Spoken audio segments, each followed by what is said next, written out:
All right. Good morning, everyone. Welcome to Monday. It's becoming sunny. Doesn't that make you feel better? Or less sleepy anyway? I always feel a little sleepy when I look out and it's kind of cloudy and rainy and you feel like you just want to get under a blanket and stay warm, but look at that. Beautiful. Good weekend?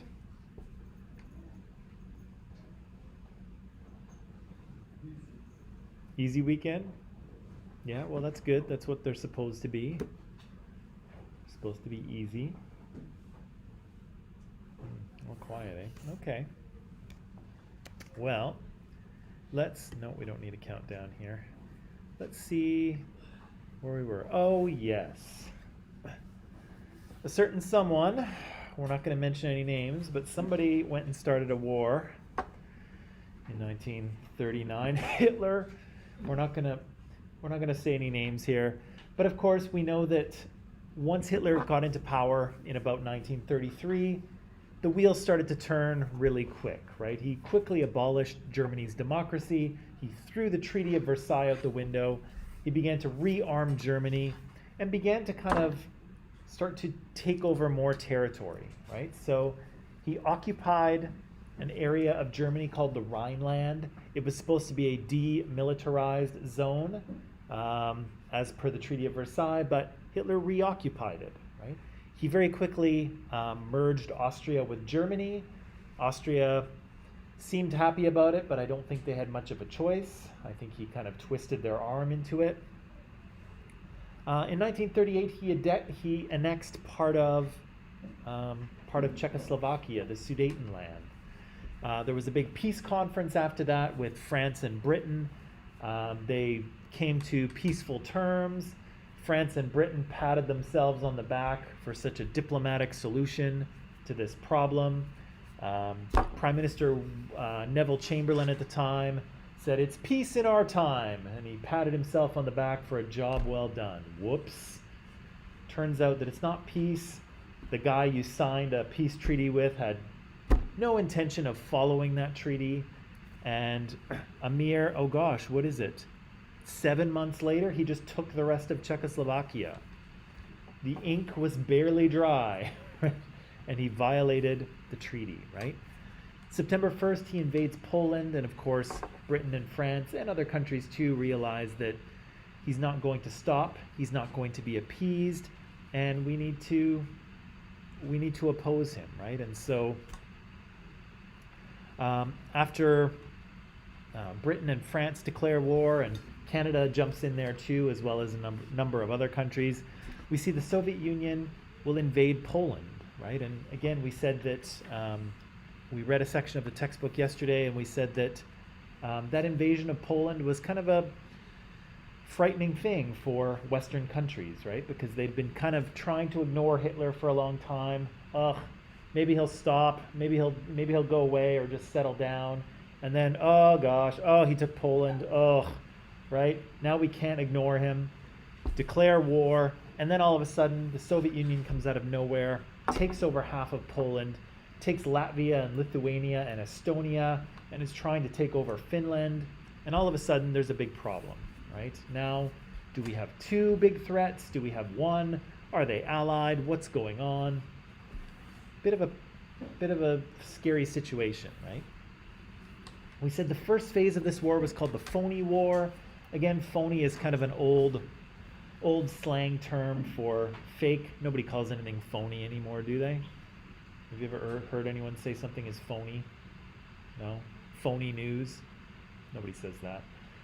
It's kind of an old slang term, but again, war was declared, but not really much was happening, right? Britain and France were kind of getting themselves organized, and so they weren't really fighting. They were kind of shaking their fists at each other, back and forth.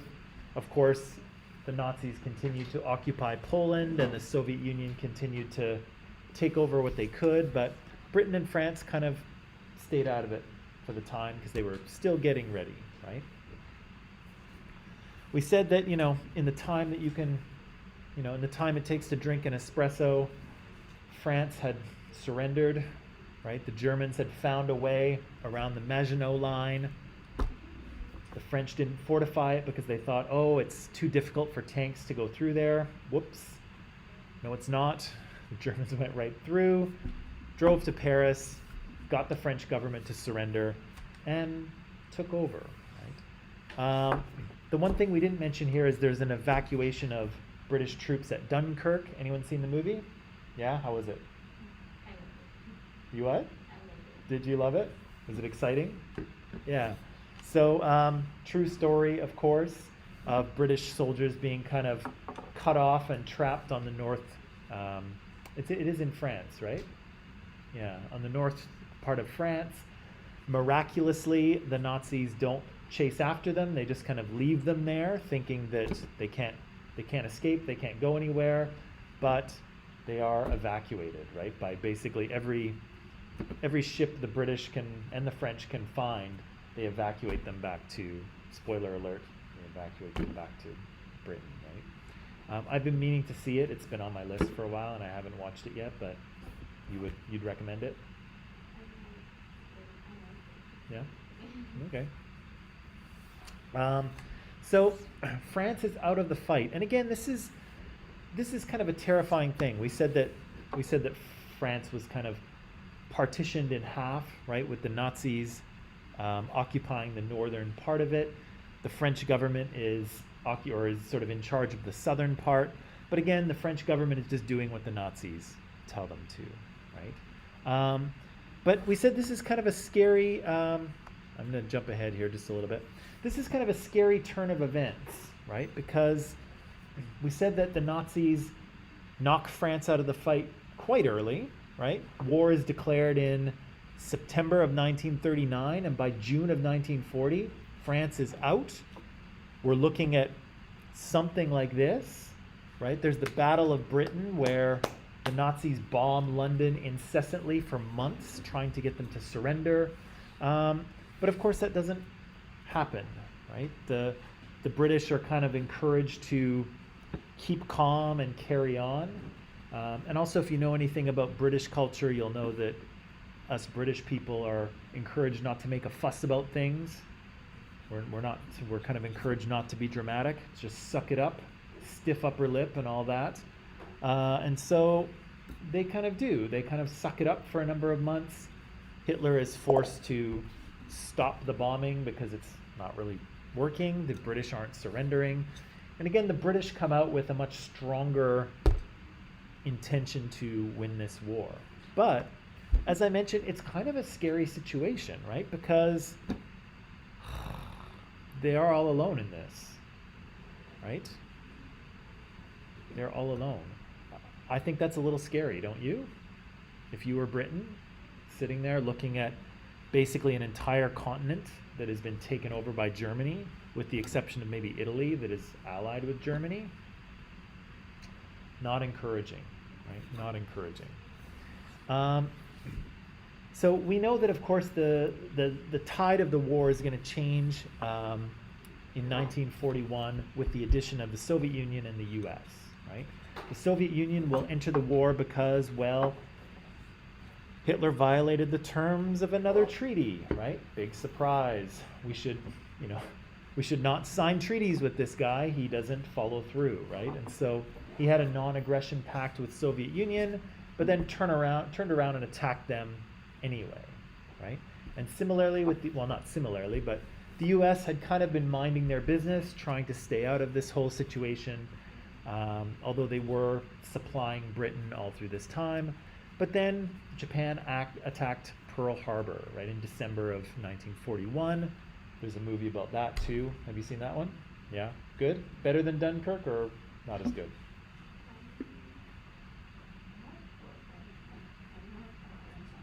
No. Pearl Harbor is much more Hollywood. Yeah. Dunkirk is more like realistic, kind of, right?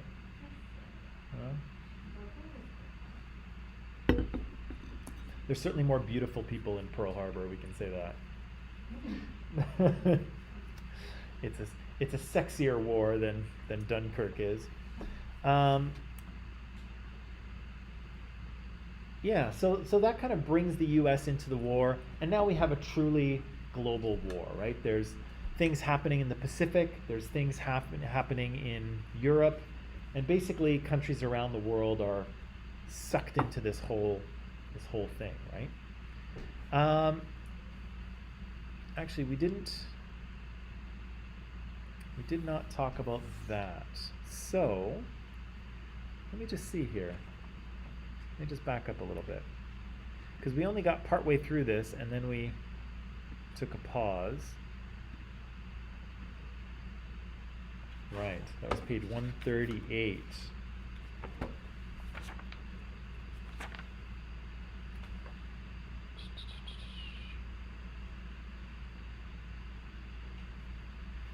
So, just to kind of refresh our memory here, can I ask you, let's see.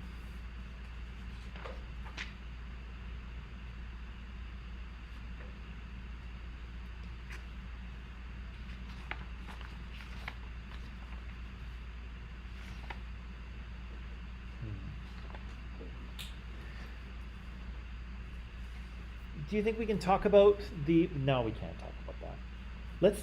I just want to give you a few minutes. Can you please read page 122 and 123 for me again? Just because it's been a few days and I'm sure that we don't remember exactly what we're talking about. So read just those 2 pages so we can talk about question 7, okay?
Okay, are we all right? Can we talk?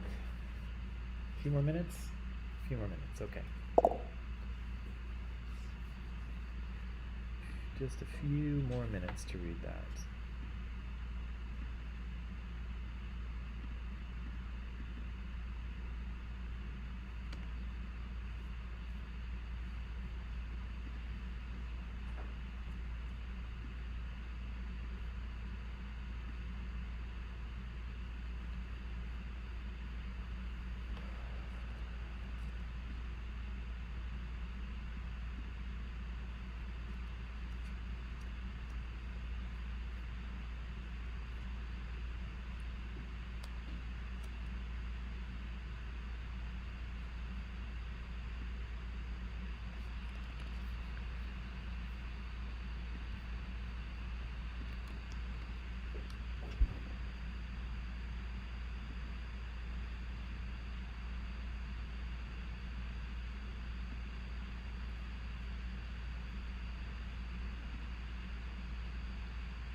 Hey.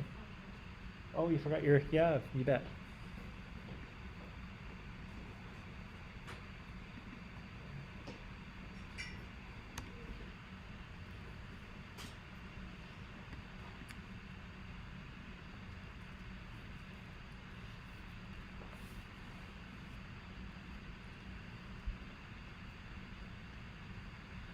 Okay, That should be enough. So the question I want to ask you, of course, is on page 130, 138. And so the Germans attack the Soviet Union, but they don't really defeat them. But what happens? How does it go? They attack the Soviet Union out of nowhere. Are they initially successful or not? Not initially successful? Yeah. Yeah, they are initially successful, right? First of all, they kind of have the element of surprise, right? The Soviets are silly Soviets. They thought Hitler would go by his word, but Hitler kind of stabs them in the back, right? His ally, maybe not ally, but he promised not to attack them, and then he attacked them, right?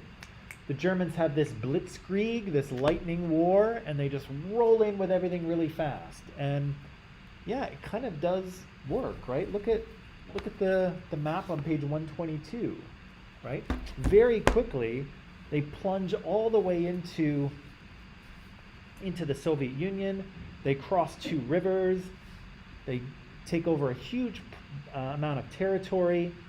They're sieging Leningrad, and they almost get to Moscow, but they're not really able to, even though they have a lot of initial success, they're not really able to defeat the Soviets. And why is that?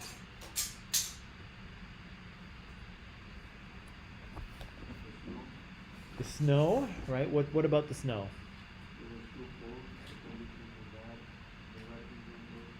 Yeah, right there. So a Russian winter, and you can see a photo there on page 123. A Russian winter is not to be undertaken lightly, right? But the Nazis are not prepared, right? They don't have winter coats or winter boots.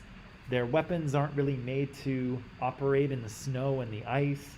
And so pretty quickly their weapons start freezing and not working. Their soldiers are freezing to death, right? You can't fight when you're experiencing hypothermia. Right? There's stories of Nazi soldiers stuffing newspaper into their coats to try and keep themselves warm, right? You can't win a war when your soldiers are freezing to death, right? So the winter is a problem for them. What else is a problem?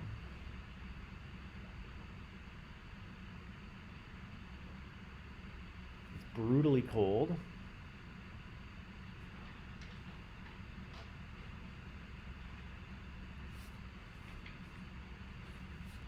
Anna, what do you think?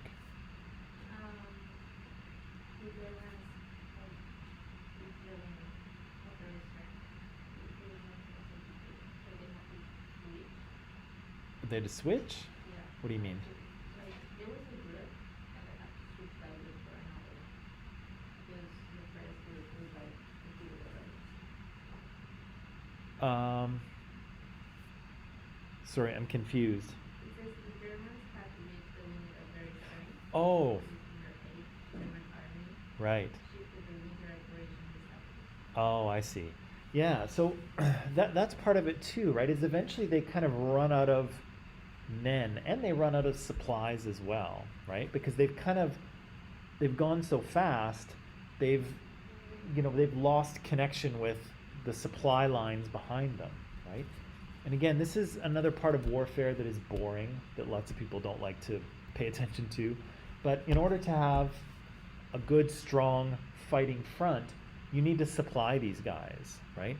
Behind them, you need to have tents and places to go to the bathroom, and big cook tents for them to eat, and food and clothing, and the ability to sort of launder things and fix weapons. And there's all these kind of supply issues that come behind an army. And so, yeah, there's guys up there fighting the heroic fight, but there's a lot of stuff happening behind them that is maybe boring, but absolutely needs to happen. But if you go too fast and you get cut off from your supplies, big problem, right? Then your soldiers have nowhere to sleep, they have no food to eat, they don't have a supply of weapons, and then it's just a matter of time before it's over, right? You have to make sure you're supplying your army. Nazis go too fast, and again, they're just reaching the limit of their manpower and their supplies, right? Which again, was kind of the same thing that happened to them in World War I, right? Toward 1918, they got to the point where they just didn't have enough resources to continue the fight. And here, on a small scale, that's what's happening. They are running out of men and running out of supplies, right? And so close, right? They come up and they're circling around Moscow and they just can't quite go any further, right? They can't seal off Moscow and kind of starve them out. But there's another issue with that too. What other issue are they dealing with? It has to do with going too fast.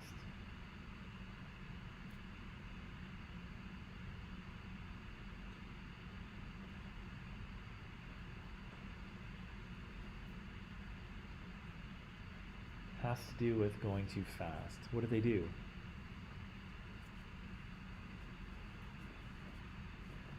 Any idea? Regina?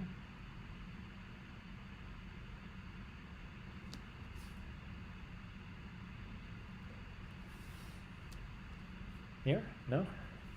The other problem with the Nazis here, they're going too fast. And they actually go so fast, pardon me, as to kind of leave Soviet soldiers behind them. Okay? So again, when you're coming in here, if you're ever invading a country and you're in charge, who knows? Could happen, right? If you're ever in charge of invading another country, you want a nice solid front, right? You want to push the other army back as you advance. But the Nazis are kind of going as fast as they can, and their line is broken. They're all out of sync with each other. And so some parts of the army have moved quite far forward. Some of them are further back, and they've left Soviet soldiers behind them.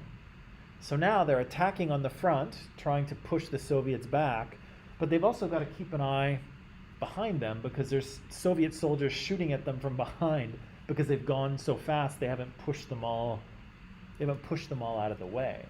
And so that's not good either, right? You don't want to have to defend both sides of you, right? Especially when behind you is where you've got all your supplies and things like that. So this is kind of bad. I don't know if it's bad strategy or if they just executed badly, but they kind of went in really choppy and really too fast, right? They run out of men, they run out of supplies.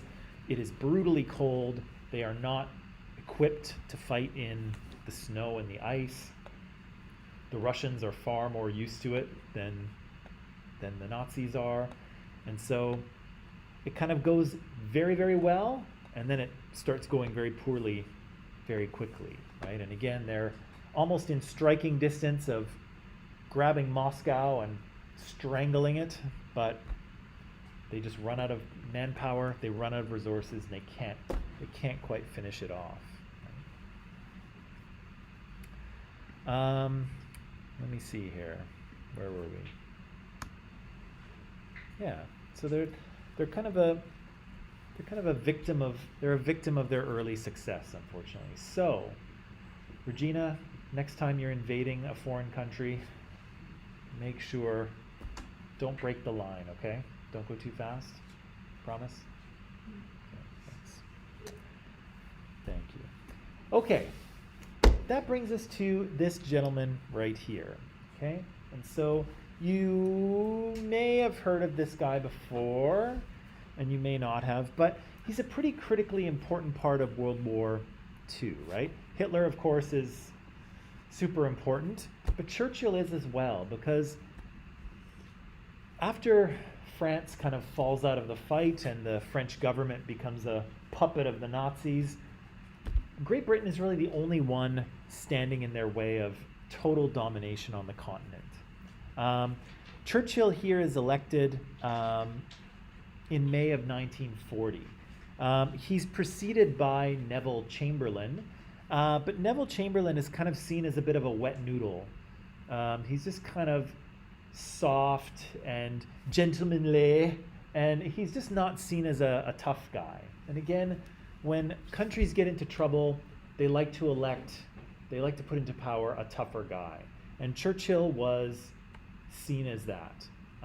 He had been, that whole time that the British had been appeasing Hitler, Churchill had been a member of government, and he was saying, no, we can't appease this guy. We've got to stand up to him now. They didn't really listen to Churchill, and now they're in a mess. And of course, he's the one who gets called forward. He's the one who's made prime minister to deal with this threat. And so, again, he's a pretty important character. He's very quotable. He's got lots of kind of quotable sayings about him. But he is prime minister during the Battle of Britain, right? He's part of the government who's telling the British to keep calm and carry on. And so what I wanted to do is look at a primary source from Winston Churchill. We've talked about primary sources before. They're actual historical evidence from the time. And so we're going to look at a speech that he gave at a school in 1941. Again, very quotable. History will be kind to me because I intend to write it. It's a pretty cocky thing to say, but he was correct. Remember a few things about primary sources, right? They do come to us from the time period we're studying, but that doesn't mean that they are absolute truth, right? Sometimes people outright lie, right? Sometimes people say things because they're speaking to a particular audience. So they might say things that they might not say in private to an audience. And again, they're biased, right? They come from a certain perspective. People can only know certain things, right? They can't know everything. We're only hearing about it from what they think and what they see, right? It's not objective truth. It's what one person believes. But here, we'll look at Winston Churchill, okay? So in Microsoft Teams, in readings, I have the text of the speech, and we'll listen to the speech after the break, but first I want you to read it, okay? It's not very long. 3 questions, one of which I basically answered for you already, but who created the source? So who does this source come from? It's Winston Churchill. And why? Why did he create this source? Who's the audience? Okay? Who is this message meant for? Okay? And third, what is he trying to communicate to the people he's speaking to? What does he want them to think? What does he want them to feel? What does he want them to take from this speech? Okay? Very simple, 3 questions. The text of this speech is in Microsoft Teams under Files, or at least I think it is. Does everyone see it? Did I put it there? Am I lying to you? Are you not talking to me because you hate me now? Is that what's happening here? Uh-huh, I knew it. Well, unfortunately, you have to deal with me for about 9 more weeks, so stifle your hatred. It is in there. So you'll see Winston Churchill's address to Harrow School, October 29, 1941. Read it, answer these questions, then we'll talk, okay? Just a short speech.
Okay, people, how's it look?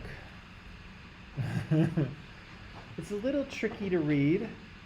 You know, people speak in a flowery way, and I think Churchill does too, especially because it's the 1940s. People's speech patterns are just a little different, 80 years ago than they are today. So it's a little bit of a tricky read, but we'll listen to it as well and see if we can't. Maybe that will help us a bit. So we said that who created this source? Well, Churchill created this source, right? And what's he doing? Why is he saying the words that he's saying on this day? What seems to be the context, the environment? What do you think? Mir, where is Winston Churchill?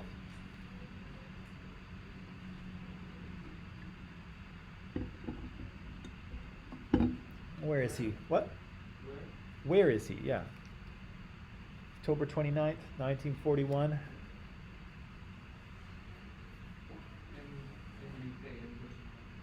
Yep, and where is he giving this speech?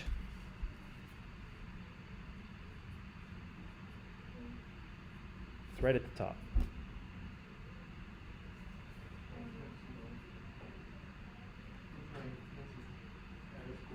At a school? Yeah, there we go. Yeah, is it Harrow Smith? Harrow Smith School. Yeah, he's been invited out to speak to these young people, right? These probably young men. I feel like it's a boys' school. I think it is a boys' school. He's been asked to speak to these young men. So that's his audience. Do you think there's a greater audience for this speech as well? Yeah. We have a recording of it, so it was recorded, right? Who do you think is the maybe greater audience for this speech? Whole country, yeah. So there's kind of a few different levels, right? He's there, Winston, he's in front of the microphone, he's speaking to this boys' school, all these students in front of him, but also his words are being broadcast either at the same time or just shortly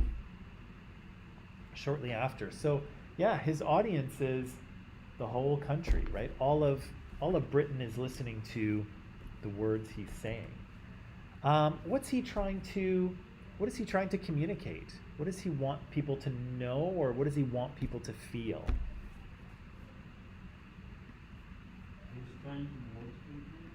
He's trying to motivate them. Okay, what makes you say that?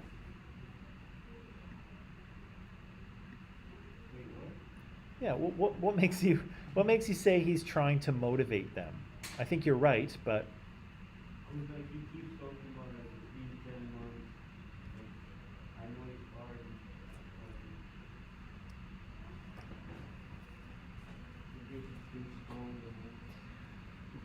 right? So he's kind of acknowledging how difficult it's been, right? It's been, well, what is this? This is October 1941. World War II started in September of 1939. So it's been 2 years, right? It's been 2 years already of of World War II. It's been 2 long years. Everybody's sick of it, right? We've been bombed with variants, with Nazi bombs on London for months. It's been a grind, hasn't it? Ugh, right? And Winston Churchill here is saying that, right? He's like, I know it's been a long haul, right? But we kind of need to keep going. What else is he telling us here? What else is Winston telling us, or what does he want us to know or to feel?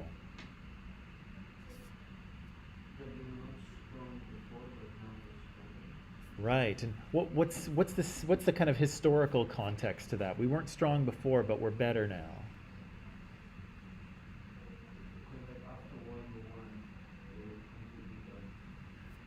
True, although I think he's thinking about maybe more recently here. I don't think he's thinking that far back.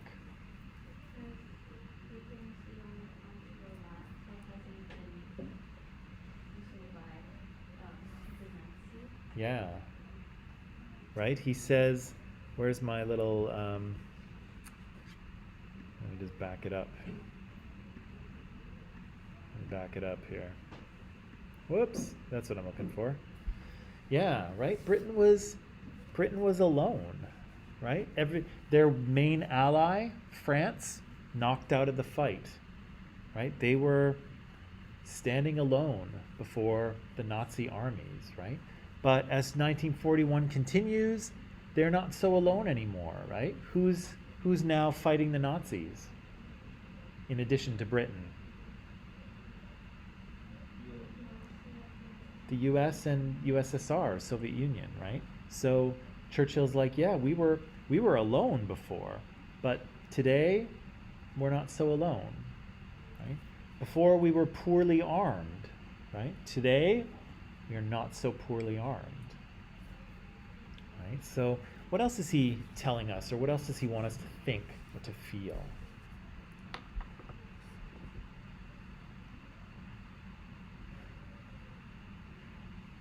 There's a few things in here.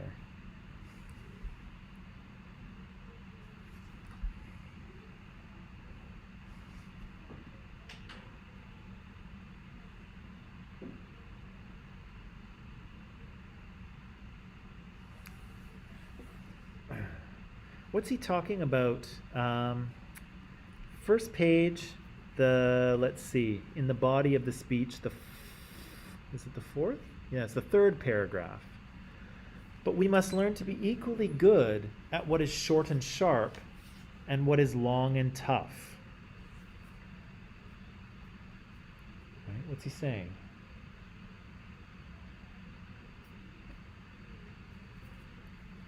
Anna, how would you say this in just regular English?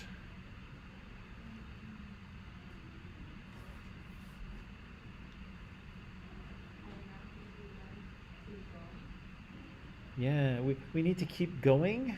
We need to persevere, right? Sometimes it's easy to deal with things that are like a big deal, but they don't last very long, right? It's kind of it's crazy for a short period of time, and then everything goes back to normal. And that's a little bit easier to deal with, but it's more difficult sometimes to deal with something that goes on for months and months and months, like a COVID pandemic, right? We have to be equally good at what is long and tough, right?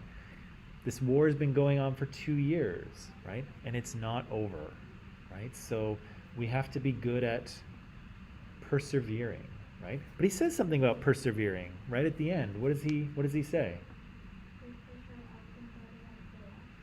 Oh, that's interesting. That wasn't what I was thinking, but that's interesting too, right?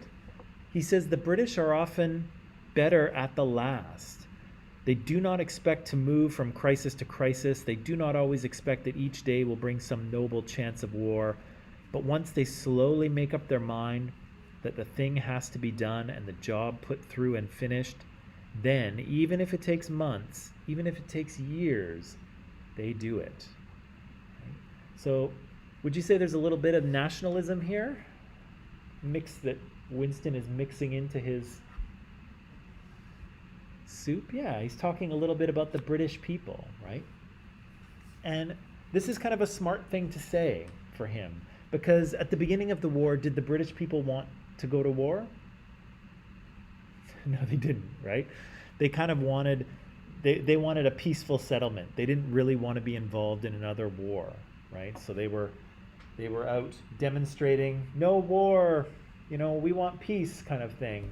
But, after they get hammered with bombs by the Nazis for a few months, now they're like, okay, we're gonna fight this out, right? He wants a fight, he's got one now, right? And so it did kind of take them a little while to come around to the idea that they were gonna have to fight this guy, right? And Churchill's saying, well, this is, the British people, sometimes it takes us a while to make up our minds, but once we do, we will carry it through to the end. Doesn't matter how long it takes, right? So he's kind of like, he's spinning what happened a little bit, right?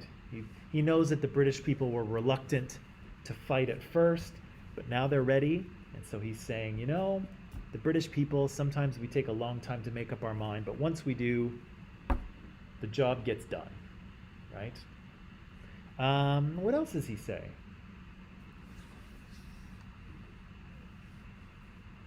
What else does he say? Or what does he want us to know or feel or believe?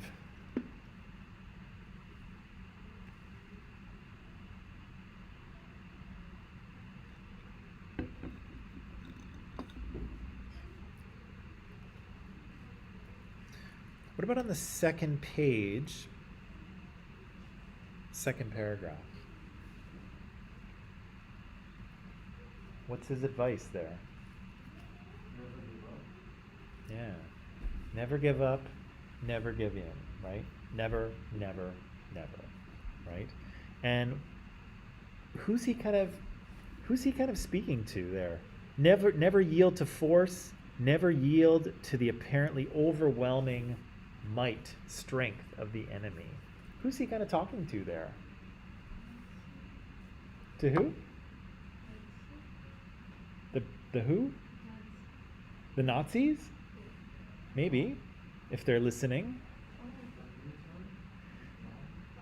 Maybe, right? I'm sure the military is listening to this speech, so he's probably the military is hearing that. Yeah, what about all those kids, right? Maybe they get bullied sometimes.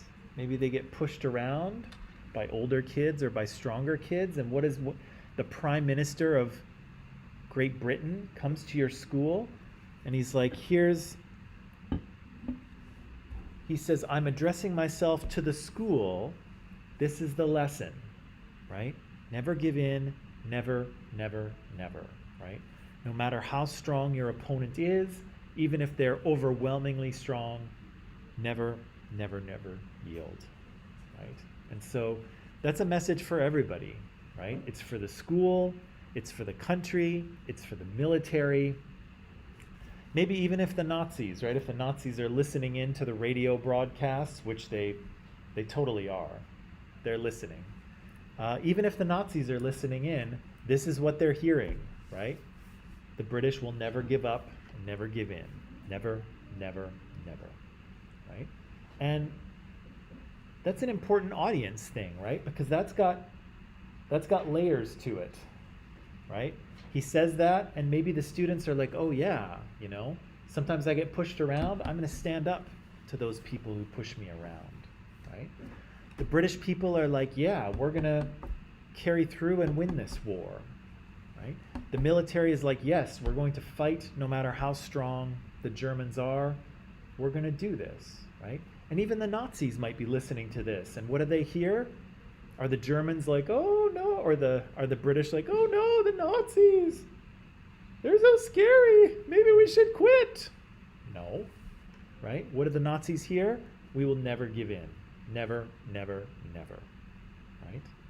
And so, yeah, there's a lot of layers to that, right? People who might be listening, they're all getting a very powerful message, right? And again, it seems like he's saying it to a school, and it makes sense for school children, but it makes sense on other levels as well, right?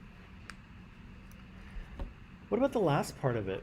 What's he saying here? The whole dark days, sterner days thing? What's his point there?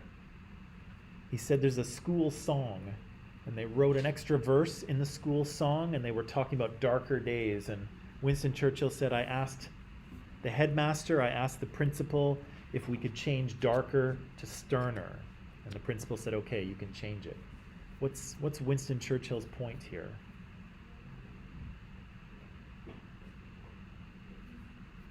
What's his point? Do we know what stern means? Like what? Lighter? Nope. Although I see what you thought, but no. What does stern mean? What? Firm? Yeah. Stern kind of means serious. Yeah, firm, serious, no nonsense, direct, right? So Churchill's saying, no. These aren't These aren't dark days, because dark is like, ugh, awful, right? Ugh, dark. These are dark days, people. They're not dark. They're stern, right? They're serious. We need to be serious and dedicated, right? But what does he say after that?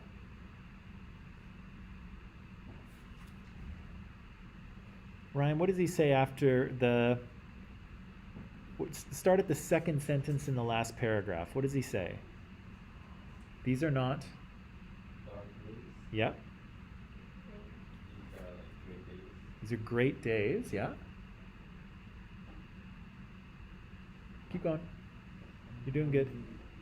The greatest days our country has ever lived. Yeah. And we must all thank God. That we have been allowed to participate in it. Yep. To play a part in this memorable history of ours. Yeah. So what's he kind of saying there? These are great days. Why are they great?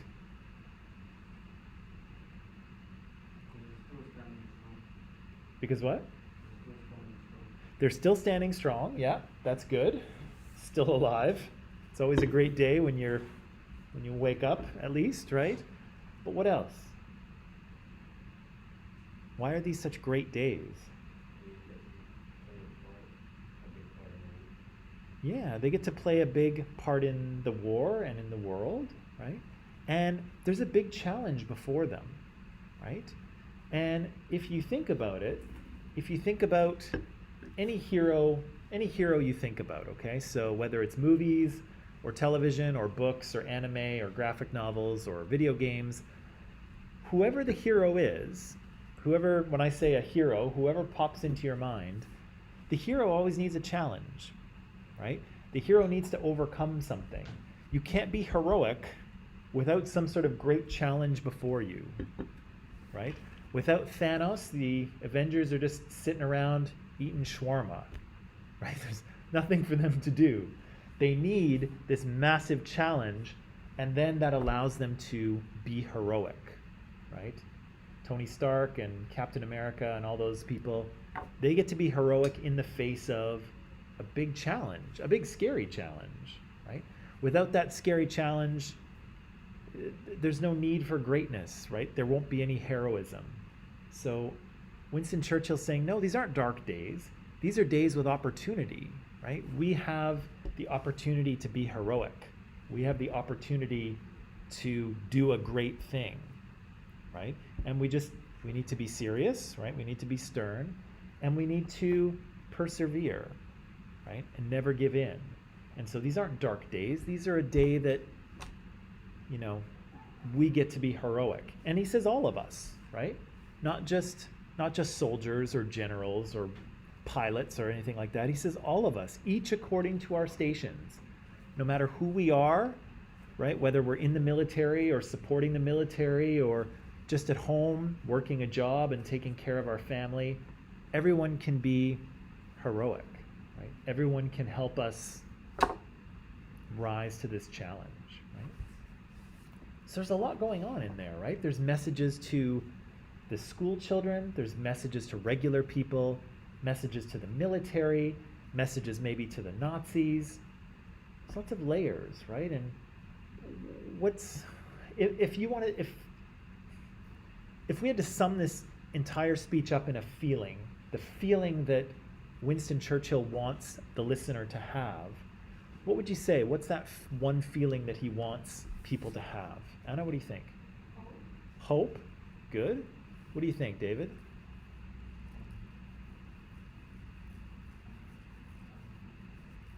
What's that? Wants him to feel hope? Mir, what do you think? Yeah, to have faith in the country and the people. Yeah. Regina, what do you think? Pride? Definitely. Yeah. Ryan, what do you think? Better perspective? Yeah, right. He wants to give people perspective on this challenge for sure. Avitesh, what do you think? Well, Yeah. wants them to be proud of their efforts, their country, right? All of those things. So, yeah, he's projecting all these things, and again, the audience is important, right? I wonder what he would have said to his wife over the dinner table, at night, right? I wonder if he would say these kind of things, or if he would say, "Gosh, Mildred, I think we're screwed. I think the Nazis are going to win." I don't think he would have said that, but we don't really know, right? Who he's speaking to has a lot to do with what he says, right? Do you think it would have been a good idea for him to get up here and say, "We're totally screwed. We're all alone. Nobody's coming to save us. The Nazis are too strong. Start learning to speak German if you can. That'll help. Rosetta Stone is good." Do you think that's what he should have said?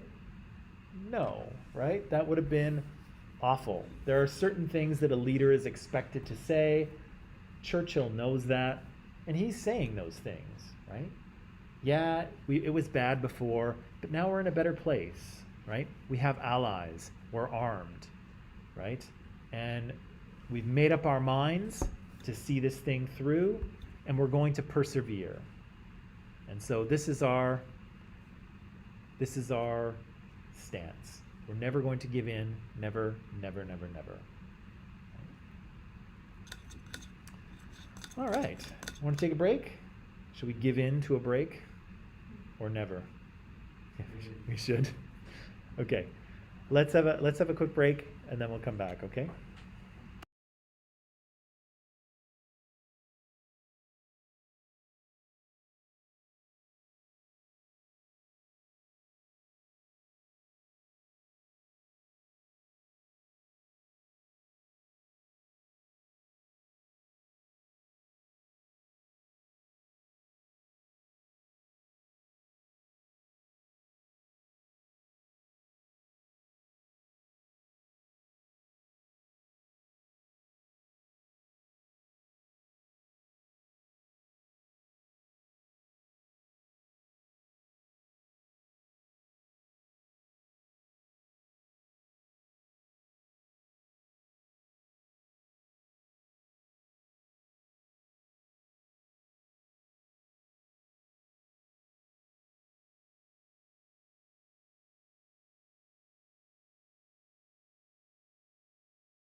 Where's Churchill? Okay, so we've gone through this speech. We've kind of determined what Churchill is trying to tell us. Again, there's kind of multiple audiences for this primary source, right? And it does affect, it does affect what Churchill is saying. Does it reflect what he believes deep in his heart? Difficult to know. Probably, maybe, right? But I think, if he had a diary or if there was things he said to his wife or something, that might be a better indication of how he truly feels, right? We said as a leader, there's certain things that he should say, and I think Churchill is saying the kinds of things that a leader should say. He knows, what is that? Food. I know it's food. What kind of food? Noodles. Oh, it's noodles? Okay. Yeah. So there are certain things that he should say, and he's saying them, right? But we should understand that that's the situation, right? Some of the things he's saying, he probably believes, but he's also expected to give the nation hope, right? And so that's kind of his job, and he's doing it, right? But let's listen to it quickly. So for people who are online, I put a link to the video in the live chat here, so you can watch the video, or you can listen to it. Really, we're going to do the same thing here in class. So we'll just come back in a few minutes after listening to the speech. Okay.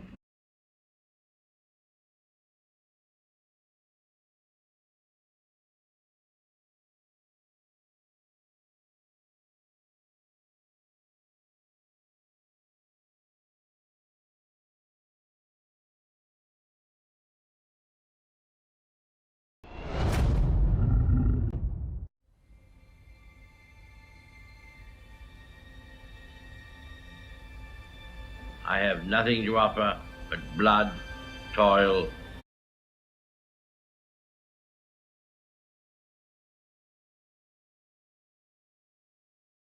Mommy, a superhero!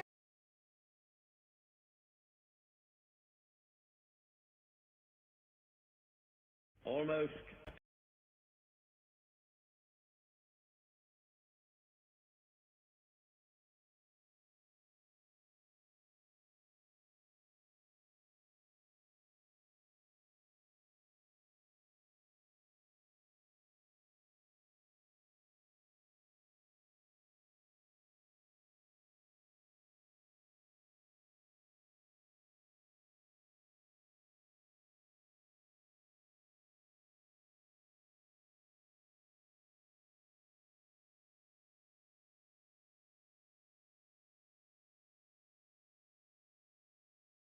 almost a year has passed since I came down here at your headmaster's kind invitation in order to cheer myself and cheer the hearts of a few of my friends by singing some of our own songs.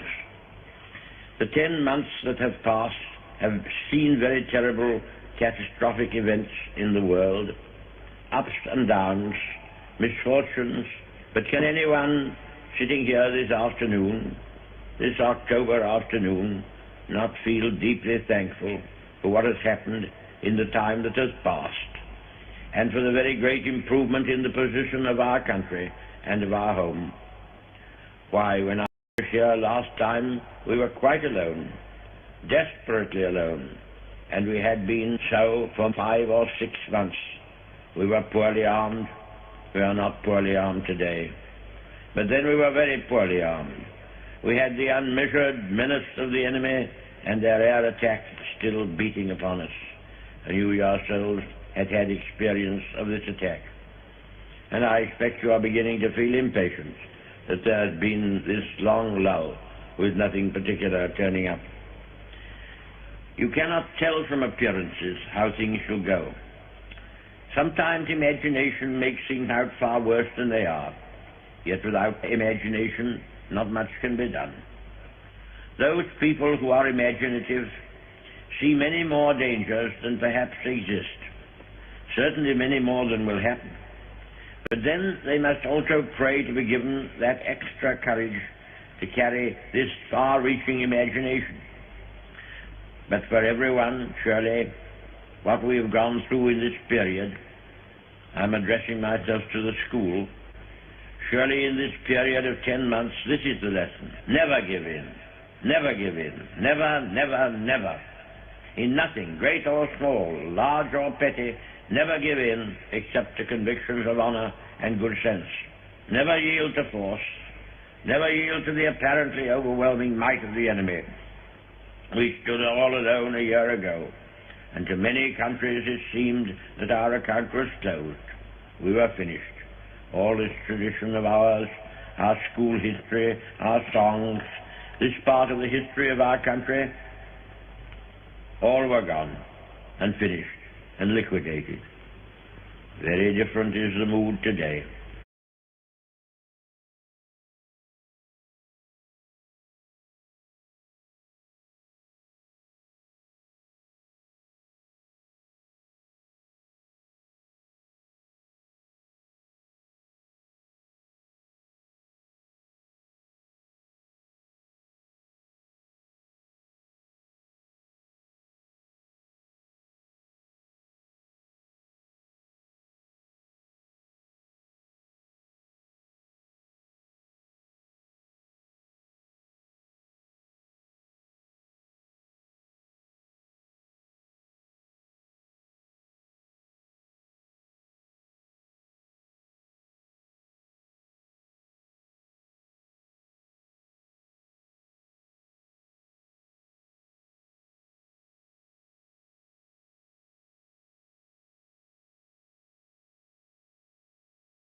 Britain, other nations thought, had drawn a sponge across her slate. But instead, our country stood in the gap. There was no flinching, no thought of giving in. And by what seemed almost a miracle to those outside these islands, though we ourselves never doubted it, we now find ourselves in a position where I say we can be sure that we have only to persevere to conquer. You sang here a verse of a school song. You sang that extra verse written in my honor, which I was very greatly complimented by, and which you have repeated today. But there is one word in it I want to alter. I wanted to do so last year, but I did not venture to. It is the line, "Not less we praise in darker days." I've obtained the headmaster's permission to alter darker to sterner. Not less we praise in sterner days. Do not let us speak of darker days. Let us speak rather of sterner days. These are not dark days. These are great days. The greatest our country has ever lived. And we must all thank God that we have been allowed, each of us according to our stations, to play a part in making these days memorable in the history of our race.